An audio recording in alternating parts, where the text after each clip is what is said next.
नमस्कार दोस्तों, स्वागत है आपका अनुपम आईएएस एकेडमी पर। भारतीय इतिहास की सीरीज में आज हम दक्षिण भारत के एक ऐसे साम्राज्य की चर्चा करेंगे जिसने न केवल भारत पर बल्कि संपूर्ण दक्षिण पूर्व एशिया में अपनी धाक जमाई। हम बात कर रहे हैं चोल साम्राज्य की। चोल साम्राज्य जिसने लगभग 1500 सालों तक भारत के एक बड़े हिस्से पर शासन किया, आज हम उसके विषय में देखेंगे। उनकी जो नौसेना थी वह इतनी ताकतवर थी कि उसने श्रीलंका, मलेशिया, इंडोनेशिया इन देशों तक अपनी विजय का परचम लहराया। चोल साम्राज्य ने न केवल अपने सैन्य पराक्रम से पूरी दुनिया को चौंकाया, बल्कि अपने अद्भुत मंदिरों और मूर्तिकला की मिसालें भी पेश की। तंजावुर का बृहदेश्वर मंदिर इसका एक एग्जाम्पल है, जिसको चोल राजा राज ने बनवाया था। इस मंदिर को देखने के लिए आज भी पूरी दुनिया भर से लोग आते हैं। चोल साम्राज्य न केवल युद्ध कला और मंदिर निर्माण के लिए फेमस है, बल्कि अपनी प्रशासनिक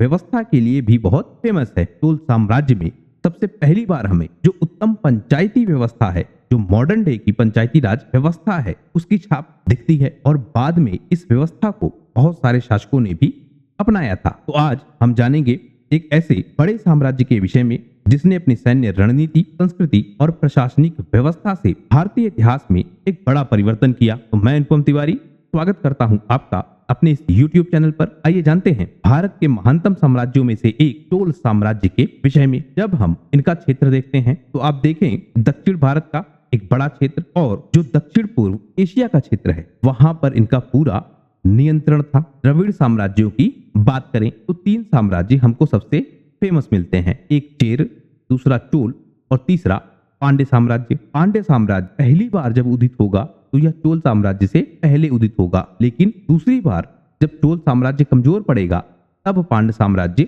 उदित होगा।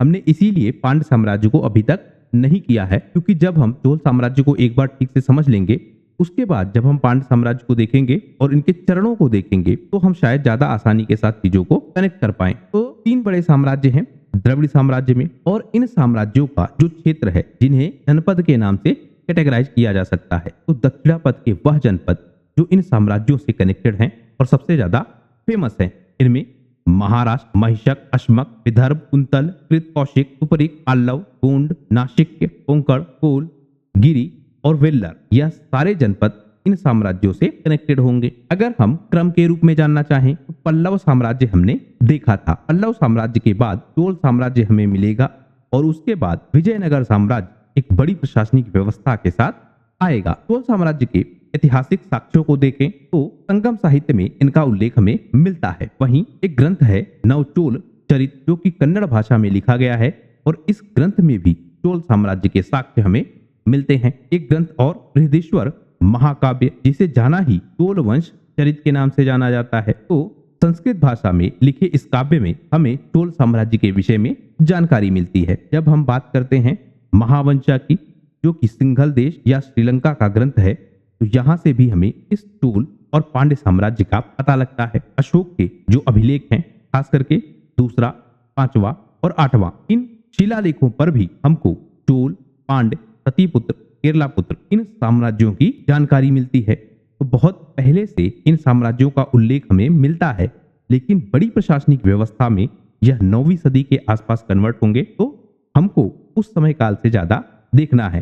हालांकि इनकी चर्चा बहुत पहले से ही मिलने लगती है। एक क्षेत्र की बात की, तमिल अहम। इस क्षेत्र में जो कांची है, कावेर है और जो पल्लव जनपद है, उनका उल्लेख हमें मिलता है। पहले यह पल्लवों द्वारा शासित था, बाद में चोलों ने इन साम्राज्य पर अधिकार किया। चोल साम्राज्य का जो उल्लेख है वह अशोक के जो 13वां शिलालेख है उसमें भी मिलता है, और वहां पे हमें उल्लेख मिलता है कि यह एक स्वतंत्र राज्य के रूप में स्थापित है। 13वां शिलालेख, आप ध्यान रखिएगा, जब कलिंग का युद्ध हुआ था, उस युद्ध के बाद दुख प्रकट किया था अशोक ने इसी 13वें शिलालेख में, तो उसमें भी चोल साम्राज्य का उल्लेख है। और सबसे खास बात कि एक स्वतंत्र राज्य के रूप में इनका उल्लेख है। चोल क्षेत्र में अगर हम देखें तो जो पल्लव जनपद था उसके नीचे जो पूर्वी तट का उत्तरी वेल्लार है और जो दक्षिणी वेल्लार है, इन नदियों के बीच में हमें चोल साम्राज्य मिलता है। चोल साम्राज्यों के क्षेत्र में जो कावेरी पक्कम है वह सबसे प्रमुख समुद्र पत्तन था। हम चोल राजाओं के क्रम को देख लेते हैं। जैसा हमने देखा कि चोल साम्राज्य का उल्लेख अशोक के काल से हमें मिलने लगा था, लेकिन उस समय राजाओं का कोई वर्णन हमको नहीं मिलता है। लेकिन बाद में जब हम चोल साम्राज्य को देखेंगे तो इनके कुछ शुरुआती राजाओं का वर्णन हमको मिलेगा। उन्हीं में एक नाम है करिकाल। इस करिकाल का नाम हमको संगम काल से मिलने लगता है। हालांकि आप ध्यान रखेंगे कि इनको संस्थापक नहीं माना जाता है चोल साम्राज्य का। क्यों? क्योंकि पूरी तरह से जो स्वतंत्र शाखा थी उस शाखा की स्थापना करिकाल ने नहीं की थी। लेकिन हमें ध्यान रखना होगा कि यह चोल साम्राज्य से कनेक्टेड है और सबसे पहली बार इनका उल्लेख हमको मिलता है। माना यह जाता है कि यह चोल साम्राज्य के सबसे पहले राजा हैं और जो वेड़ी का युद्ध था वह कैप डंडले का युद्ध था, उसमें इन्होंने भाग लिया था, जिसमें 9 सामंत राजाओं को पराजित किया गया था। इन्हें माना जाता है कि यह संगम युग के एक प्रतापी राजा हैं और चोल साम्राज्य की जो प्रारंभिक शाखा थी उसकी इन्होंने स्थापना की है। इनके समय जो पुहार का पत्तन है उसका निर्माण करवाया गया और इनका विवाद हमको इलंदी रैयन से मिलता है। हालांकि बाद में इनका पैर जल जाता है, जिसके कारण इन्हें युवराज नहीं बनाया जाता है। कुछ समय के लिए इनको बंदी भी बनाया जाता है और बाद में इनको छोड़ दिया जाता है। तो बहुत ज्यादा डिटेल हमको नहीं मिलती है इनके विषय में, लेकिन इनका उल्लेख हमको घटनाओं में मिलता है और हम मानते हैं यह चोल साम्राज्य से कनेक्टेड है। तो हम बात करें जब संगम युग की, तो करिकाल और कोचेन गनान यह 2 नाम हमको मिलते हैं चोल साम्राज्य के, जिनका उल्लेख संगमकालीन ग्रंथों में है। समय में परिवर्तन होता है और हम देखते हैं 9वीं सदी का द्वितीय चरण। उस समय विजयालय चोल का काल प्रारंभ होने वाला था। विजयालय वह व्यक्ति होगा जिसे चोल साम्राज्य का संस्थापक माना जाएगा। तो विजयालय से पहले जो चोल साम्राज्य के लोग थे वह कभी पल्लव साम्राज्य के, कभी पांड्य साम्राज्य के सामंत के रूप में काम कर रहे थे। उनके अधीन होकर यह स्थानीय स्तर पर कुछ क्षेत्रों की प्रशासनिक व्यवस्था को देख रहे थे। लेकिन 9वीं सदी में चोल साम्राज्य उभरता है और वहीं जो पल्लव साम्राज्य था और जो पांड्य साम्राज्य था वह कमजोर हो रहा था। तो 2 बड़े साम्राज्य कमजोर हो रहे थे और चोल साम्राज्य यह ताकतवर हो रहा था। तो चोल साम्राज्य के क्षेत्र में अगर हम देखें तो जो पेन्नार और कावेरी नदी है इन्हीं के मध्य इनका क्षेत्र था और 9वीं शताब्दी में इनका सबसे पहली बार हमको उदय मिलता है एक प्रशासनिक व्यवस्थापक के रूप में। और विजयालय हमको मिलता है जिसने इस वंश की स्थापना की थी। विजयालय का शासनकाल 850 से 871 ईस्वी तक हमें मिलता है। तो सबसे इंपॉर्टेंट फैक्ट कि विजयालय ने चोल साम्राज्य की स्थापना की थी। नाम याद रखेंगे, करिकाल का भी सबसे ज्यादा उल्लेख से पहली बार हमको करिकाल का ही मिलता है। विजयालय ने नर केसरी की उपाधि भी धारण की थी और यह पहले पल्लव साम्राज्य के अधीन था। तो जैसे हमने यहाँ देखा कि पल्लव और पांड्य दोनों साम्राज्यों के अधीन इनके वंश के लोग काम कर रहे थे, कभी पल्लव के अधीन और कभी पांड्य के अधीन। लेकिन स्वतंत्र शाखा की स्थापना विजयालय के समय होती है। विजयालय पहले पल्लवों का सामंत था और इसने अपनी एक अलग शाखा स्थापित की। इस शाखा स्थापना के पीछे एक प्रमुख युद्ध हुआ जिसे कहते हैं त्रिपुरम्बियम का युद्ध। इस युद्ध के विषय में देखें, आदित्य प्रथम ने भाग लिया था। यह चोल राजा था। आदित्य प्रथम यह विजयालय का पुत्र था। यह आदित्य प्रथम का पिता था विजयालय। तो विजयालय का पुत्र आदित्य प्रथम सबसे पहली बार स्वतंत्र प्रशासक के रूप में इस युद्ध में भाग लेता है। इस युद्ध में जो पल्लव साम्राज्य का आखिरी राजा था, जिसकी चर्चा हमने पहले भी की थी, अपराजित वर्मन, वह युद्ध हार जाता है और को हराने के बाद आदित्य प्रथम ने इसको गद्दी से हटाया और वहां स्वयं राजा बन गया। अपराजित को हटाने के उपलक्ष्य में आदित्य प्रथम कोदंड राम की उपाधि भी धारण करता है। आदित्य प्रथम ही वह पहला व्यक्ति होगा जिसने चोल साम्राज्य की पूर्ण स्वतंत्रता की घोषणा कर दी। तो विजयालय संस्थापक माना जाएगा और जिसने पूरी तरह से एक स्वतंत्र शाखा की स्थापना कर दी वह था आदित्य प्रथम। 871 से 907 ईस्वी इसका शासनकाल हमें मिलता है। जो त्रिपुरम्बियन का संग्राम हुआ, उस संग्राम के कई दूरगामी परिणाम निकले। जैसे विजयालय चोल का यहाँ उदय हुआ। आदित्य प्रथम ने युद्ध को जीता था, मतलब युद्ध के मैदान में आदित्य प्रथम गया था, लेकिन चोल साम्राज्य का उदय हो गया विजयालय के अधीन। पल्लव साम्राज्य लगातार कमजोर पड़ रहा था और उस कमजोरी का फायदा उठाता है विजयालय, जो तंजावुर का क्षेत्र है उस पर आक्रमण करता है और तंजावुर को अपने अधीन कर लेता है। पल्लव साम्राज्य कमजोर क्यों था? क्योंकि जो पांड्य साम्राज्य था और जो राष्ट्रकूट साम्राज्य था वह इनसे युद्ध कर रहा था। लगातार वह खतरा बना हुआ था। तो पल्लव दरअसल ज्यादा ध्यान दे रहे थे पांड्यों पर और राष्ट्रकूटों पर। चोलों पर वह पहले ध्यान ही नहीं दे रहे थे, लेकिन चोल जब एकदम से शक्तिशाली होकर उभरे तो पल्लव साम्राज्य उनको रोक नहीं पाया। तो पल्लव शासक था नरसिंह वर्मन। जब इसकी मृत्यु हो गई तो पल्लव साम्राज्य और कमजोर पड़ गया और इसका फायदा विजयालय ने उठाया और चोल साम्राज्य की स्थापना कर दी। यह जो विजय थी जिसके बाद तंजावुर के क्षेत्र को जीता गया, इससे क्या हुआ, जो विजयालय था इसने तंजावुर पर अधिकार कर लिया और उसको अपनी राजधानी बना लिया। तंजावुर की जो महत्ता थी वह सैन्य रूप से काफी ज्यादा थी। जब तंजावुर पर विजयालय ने अधिकार कर लिया, इसने इसे एक मजबूत आधार प्रदान किया जिससे दक्षिण भारत के क्षेत्र में वह अपनी शक्ति का विस्तार कर सके। इसके साथ साथ एक वंश मिलेगा, मुथरियार वंश। इस मुथरियार वंश का भी पतन हो गया जो कि पल्लव साम्राज्य की एक बड़ी ताकत थी। मुथरियार वंश पल्लव साम्राज्य के अधीन होकर काम कर रहा था और इस वंश को हराने के बाद जो तंजावुर पर अधिकार है विजयालय का, वह बहुत मजबूत हो जाता है। इसके कारण चोल साम्राज्य पूरी तरह से उदित होता है और धीरे धीरे यह साम्राज्य विस्तार करता है। जो पल्लवों की बची हुई शक्ति थी उसको चुनौती देता है और अपने साम्राज्य को राजराज चोल और राजेंद्र चोल के समय तक एक बड़े क्षेत्र पर स्थापित कर देता है।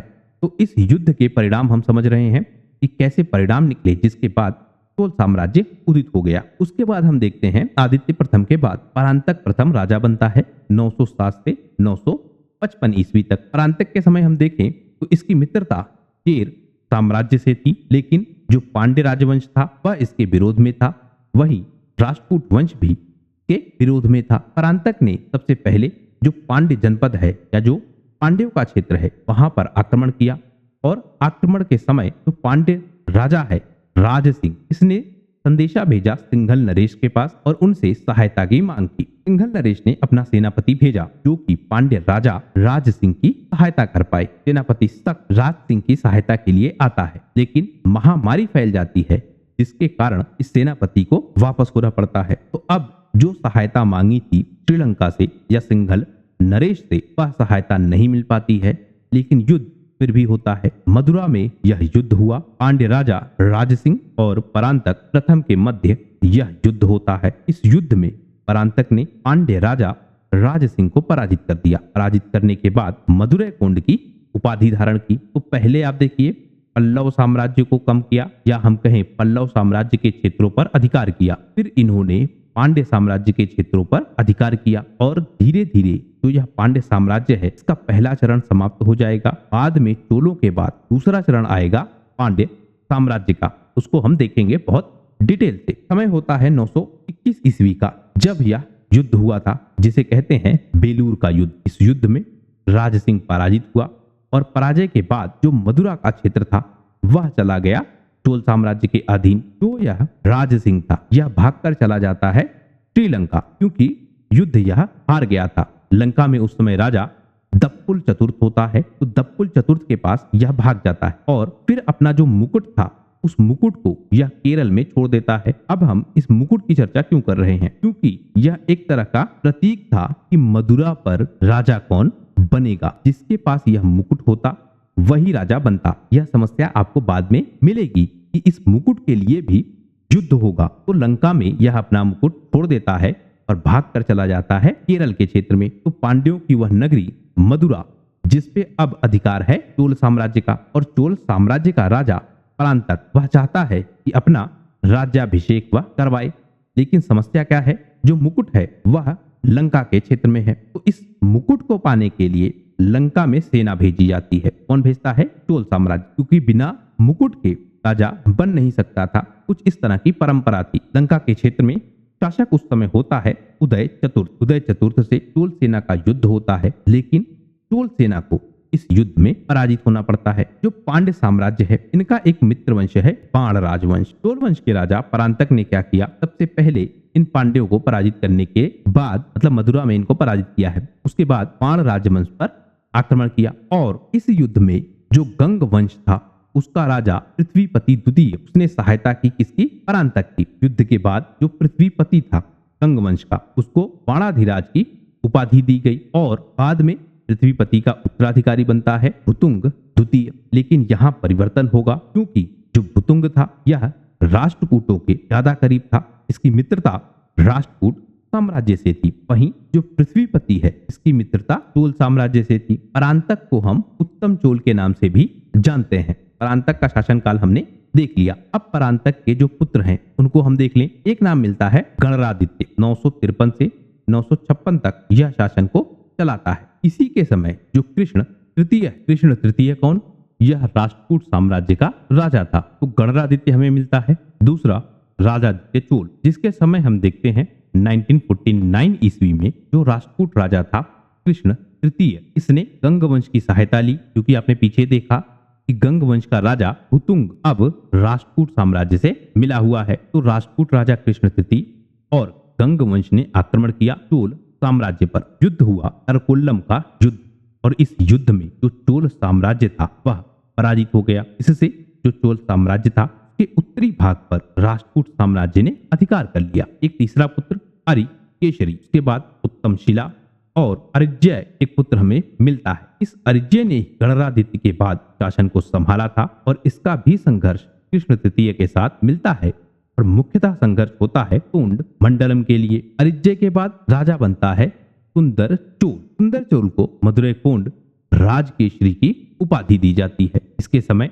जो पांड्य जनपद है उसके लिए सुंदर चोल और वीर पांड्य के मध्य संघर्ष हुआ। इस संघर्ष का परिणाम होता है केबूर का युद्ध। इस युद्ध में जो वीर पांड्य था वह हार गया और सह्याद्री भाग गया। सुंदर चोल बहुत शक्तिशाली राजा के रूप में दिखने लगेगा। मतलब अब जो चोल साम्राज्य के राजा होंगे वह ज्यादा ताकतवर दिखेंगे। उनको पराजित कर पाना धीरे धीरे अब कठिन होता जाएगा।